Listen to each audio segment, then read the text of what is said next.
Spaceport 6, clear for blastoff. Stand by for final warning. Spaceport 6, clear for blastoff. Stand by for final warning.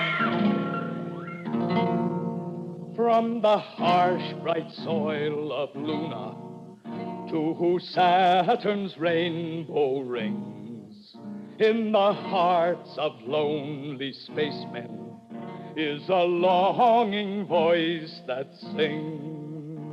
Let the cup I hold be empty. Let there be no joy, no mirth, till it be the day that I'm on my way to the cool green hills of earth. To the cool green hills of earth. Final warning.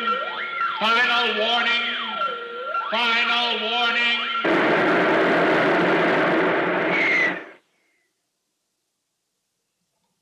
The CBS Radio Workshop, dedicated to man's imagination, the theater of the mind.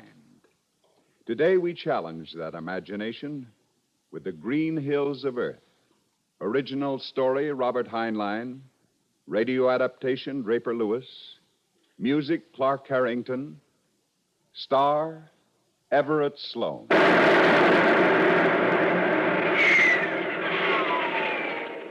This is the story of Reisling. Reisling. No first name, no middle initial. By vocation, he was one of the best jetmen who ever worked as crew aboard the early cargo rockets that supplied the planets deep in outer space. His avocation? Well, anyone born in the 21st century, I'm sure, has quoted his poems, sung his songs. Even with luck, heard him singing them himself in some wind-torn, forsaken tavern on the borders of a spaceport, somewhere out there, beyond the stars. What's the matter, Reisling? Forget your own miserable words? Go on with the song. Now, I seem to have a strange parched feeling in my throat, induced by a sudden lack of liquid refreshment. Hey, let's have another round over here and give Reisling a double. Reisling was no beauty, believe me, with his grease-smeared, tattered space coveralls. His hair looked as though he'd been caught in the backwash of a jet, and he had a permanent case of sun itch that he scratched continually. But that was long before he became the almost legendary figure that you know him as today. One or two of his poems had appeared in the papers, and his first set of space ballads had been published with no particular fanfare. Certainly nothing like the reviews his later efforts would produce when he was hailed as the literary giant of the spaceways.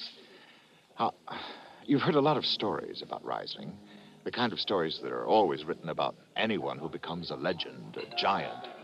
But this is the story of how he lived and died. This is the way it happened. Tell me not of that Martian maiden. Let her eyes not burn in my heart.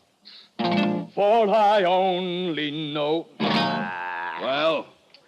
Well, what? How does it end? I don't know. I've never been able to finish it.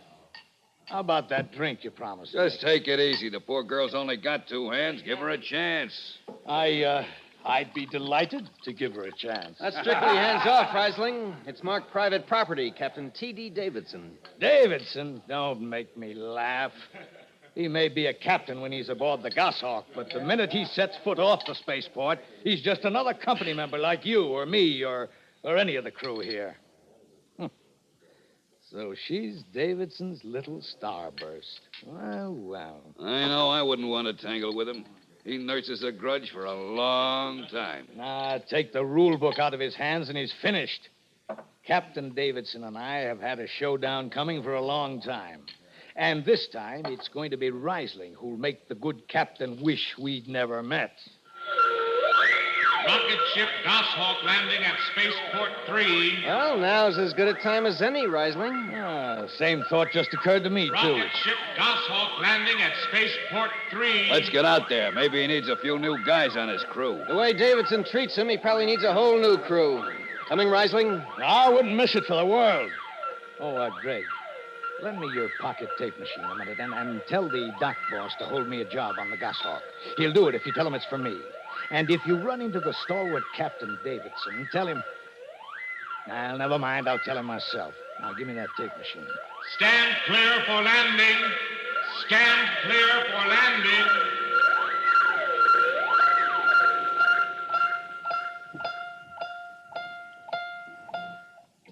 Every jetman in the business knew about the hatred that existed between Davidson of the Goshawk and Reisling. A hatred whose origin was buried someplace deep in the history of those first years when cargo rockets began to run between Earth and the solar cities on Mars, on Venus, and Saturn and the Moon. Davidson was a symbol of the company, and Reisling had little or no respect for either one.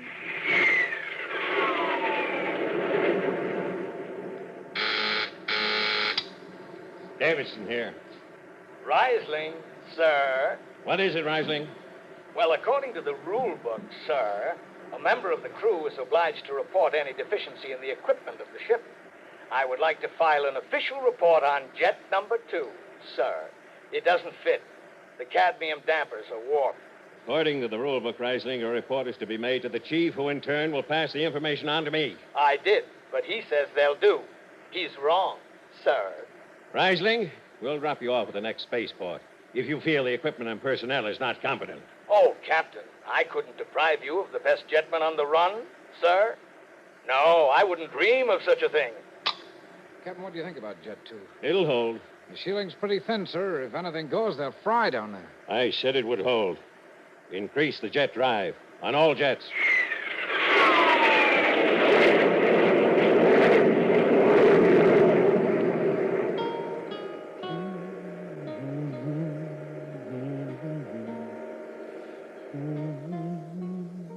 Reisling. Hmm? You were talking about the Grand Canal on Mars. Is it really as fantastic as everyone says it is? Well, it's like something you've never seen before in your life. I remember I wanted to write a song about it, but I couldn't. It always escaped me. I couldn't seem to find a beginning, just like I can't seem to find an ending for the green hills of Earth. Maybe if I go back again, then I can finish it. But right now, I've got something more important to finish. Throw the intercom for me, will you? What are you going to do with my tape machine? What did you record back there in the tavern? Just throw the switch like anyone who can take an order. Reisling, don't ride him anymore. You'll make it rough on all of us. He's like that. I assure you he won't lay a finger on anyone after I get through with him. Reisling, leave me out of this personal feud of yours. Who said anything about you, Greg? Okay, switch. This is Reisling to Davidson. Reisling to Davidson. Davidson here. Sir, I want to report a stowaway in the jet room. What do you mean a stowaway? There can't be a stowaway on the ship. It was searched by security before we took off. Nevertheless, there is a stowaway, sir. Just a minute. Turn up the intercom power. I want to make sure it picks up this tape good and clear. Reisling, if there's a stowaway down there, I want to know who he is. Just a minute, sir. All right, now, turn on the tape. Who did you say you were? I'm Kathy, sir. My last name is McCune. Kathy McCune? You know, you're very pretty. But I've never met you before. Maybe you know a friend of mine. His name is Captain Davidson. Reisling, are you out of your mind? Shut up and listen. I know This is Captain the good part. Davidson, but he's a much, much older man. He's been very nice to me in a stern, fatherly sort of way. Of that beautiful creature, I'm very sure. But I'd rather have you to be nice to me, sir. Oh. Well, I guess there's no substitute for the real thing. Oh, darling.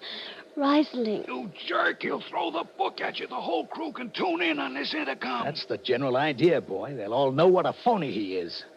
Father Davidson, Captain Davidson, you're still there, aren't you? Sir? Captain Davidson? It cut you off. Well, old rule book's finally made a slip. Or maybe he doesn't know I can log him for switching off the intercom during a flight. Well, looks like you're getting off at the next spaceport, and that's for sure. Man, I wish I'd been up there to see his face. I'll bet he... What's that? There's a leak. Something's leaking. Look at Jet 2 control. We got to get out of here. We can't stop it now. Hand me those tools. I can try. The jets are on full power. Tell Davidson to cut to a quarter. I'll stop that leak. Captain Davidson! Captain Davidson! Reisling is still off. Davidson hasn't turned it on again. Well, then get up there and tell him to cut the jet. But you can't stop that leak without a shield. It's got to be done or the whole ship will blow. Come on, move! Move fast!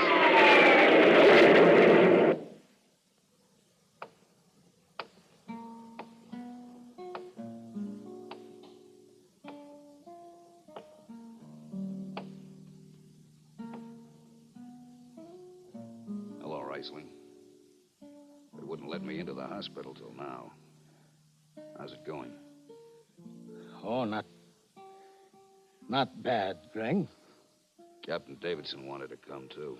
Well, he's really sorry about what happened. Wants to bring a specialist in from Earth. Maybe he hasn't heard the final report. Prognosis negative. Total blindness, resulting from radioactivity. The Goshawk's been junked. He has another ship. I'm not interested. I haven't got enough time to worry about people like Captain T.D. Davidson. I have too much to do. Much too much. I don't understand. Well, it's just that I suddenly have so many places I want to see. I want to go to. Remember in the power room?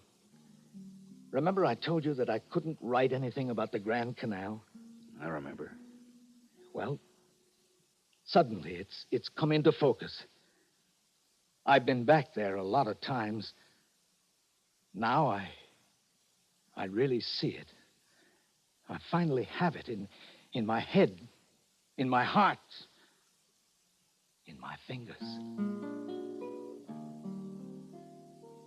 As time and space come bending back to shape this star-specked scene, the tranquil tears of tragic joy still spread their silver sheen. Along the Grand Canal still soar the fragile towers of truth. Their fairy grace defends this place of beauty high aloof. Bone-tired the race that raised the towers, their labors time ignores. Long gone the gods who shed the tears that lap these crystal shores. Slow beats the time-worn heart of Mars beneath an icy sky. The thin air whispers voicelessly that all who live must die. Her lacy spires of truth sing beauty's madrigal, and she herself will ever dwell along the Grand Canal. Yes, she herself will ever dwell along the Grand Canal. Well, there it is, Greg boy. Now I can see it. Ironic, isn't it? Thanks, Reisling. Thanks.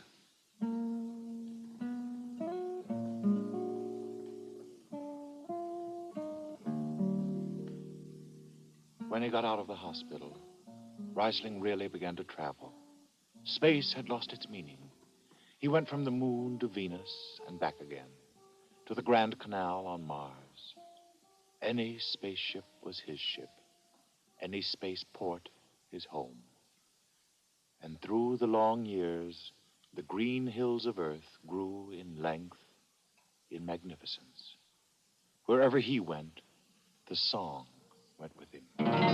We rot in the moles of Venus. We retch at her tainted breath, and foul are her flooded jungles, or crawl with unclean death. Reisling cataloged the solar system in words and music, and always he sang of his longing to return once more to his home. We've tried each spinning space mote and reckoned its true worth. Take us back again to the homes of men on the cool green hills of Earth. No one can really trace the source of all the verses he wrote, but we do know where the final verse was written and when. Now a spaceship headed for the Great Lakes base on Earth, and Reisling decided at last to go home. Ah, look, Captain. I know I'm out as far as a crew job is concerned, but all I want is a ride back home. You can carry me if you want to. There's a distressed spaceman clause in the books.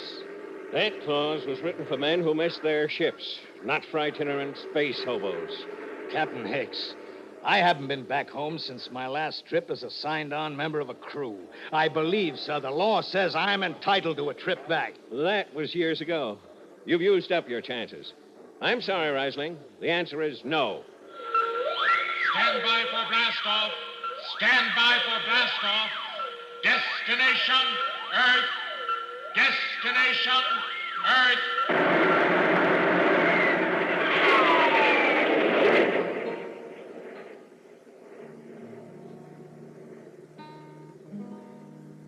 Reisling, you comfortable? Well, smuggling you aboard wasn't easy. You didn't think I'd pay for a ride on this bucket, did you? Okay. Well, no one ever comes down here into the jet room anyhow. But you'll have to wait till the ship's unloaded at Great Lakes before I can get you off. Jack,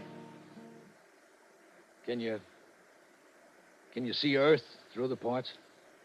Yep. How does she look? As pretty and green as she always looks, Reisling. As pretty and green. Let the sweet, fresh breezes heal me as they roam around the girth of our lovely mother planet, of the cool green hills of Earth. Control room issuing landing order for Port 6, sir. We're doing it at 0845. I'd like to trim an hour off that. The old man would certainly appreciate it, I know. Captain Hicks, we're pulling a heavy load. It doesn't matter with a new ship like this. Let's see what we can do about setting a freight ship record this run. Full power on all jets. Yes, Captain. Full power on all jets. Boy, that's one eager beaver that's feeling his oats. I'll bet he's out to cop some kind of record. Well, I'll get over that in a year or so. How's your shielding? Best you've seen in a long time. Oh, I forgot. Here. Feel these dials? Power? Huh? Radiation guide? Yep. Direct tap to the pile? Pretty neat. Sure, one man can handle the whole operation. Say, these feel like the old hand-dumping plates we used to have. I'll accept the links. I unshipped them because they hid the dials. You ought to have them shipped. You might need them. They're available if I need them. But I won't. Well, give this bucket another year or so pulling such a heavy load, and she'll start giving at the seams a little. Wait a minute. Isn't that a leak? I thought you'd hear it soon. Now, listen. There you are, another new item. Relines automatically and kills the leak. Control to power. We're showing a leak up here. Everything's under control. Okay, Jack. This skipper doesn't want to cut power unless it's entirely necessary. Don't worry, sir. The ship can take it. I don't think we'll... Jack! Jack, where is it? I know that sound. Something's gonna blow. Jack!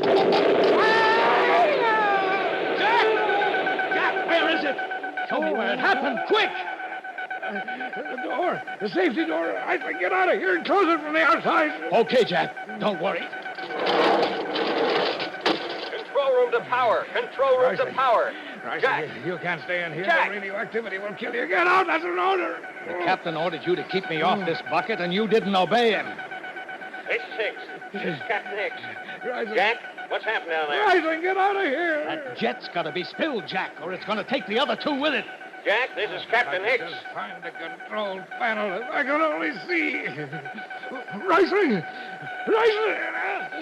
Jack! Control calling power room. Control calling power room. Power room. This Control, Hicks speaking. Spilling jet 3. Emergency. Is this McDougal? McDougal is dead. This is Rising. Rising? I ordered you off this ship. This'll mean jail for the rest of your life. Keep all safety doors closed, sir. This place is hot. I'm spilling jet 3. Rising. There are gloves and a suit in the locker near the door. Can you hear me? I don't need a suit, sir. Just my hands. Keep the crew out of their quarters. The jet blew while the door was open. And don't let anyone ever tell you that hand dumping is old-fashioned. Reisling, I'm sending the doctor down. He'll be waiting to take you into decon. And we'll have an ambulance waiting at Captain Hicks, stop it, will you? I've been around. I know what's happened to me. Reisling, I'm sorry. I'm glad you're aboard. Captain Hicks, do me a favor, will you? Anything, Reisling. The tape recorder started rolling. It's on, Reisling. What else? Send this along to a friend of mine. You'll find his name in my instrument case in the crew quarters. He'll know what to do with it. I'll take care of it, Reisling. Let the sweet, fresh breezes heal me as they roll around the girth of our lovely mother planet, of the cool green hill of earth. We pray for one last landing on the globe that gave us birth. Let us rest our eyes on the fleet sea skies Reisling. Reisling. and the cool green hill of earth, and the cool green hill of earth.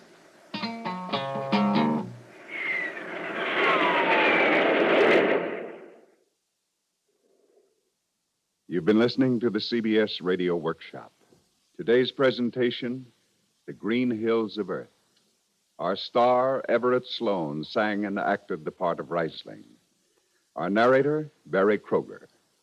The cast, Jackson Beck, Danny Ocko, Ian Martin, Louis Volkman, Bill Lipton. The program originated in New York, was produced and directed by Dee Engelbach. This is the CBS Radio Network.